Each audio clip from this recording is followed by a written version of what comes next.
Welcome, this is WAEC's question, Literature in English, year 2019, question number 29. The opening lines of the stanza are dash, that is this particular poem. So the A, we have troarch, B, iambic, C, anapestic, D, dialectic. The correct answer is iambic because the opening stanza of the poem is accompanied with two patterns, stressed and unstressed syllable.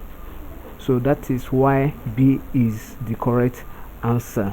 Thank you and God bless you.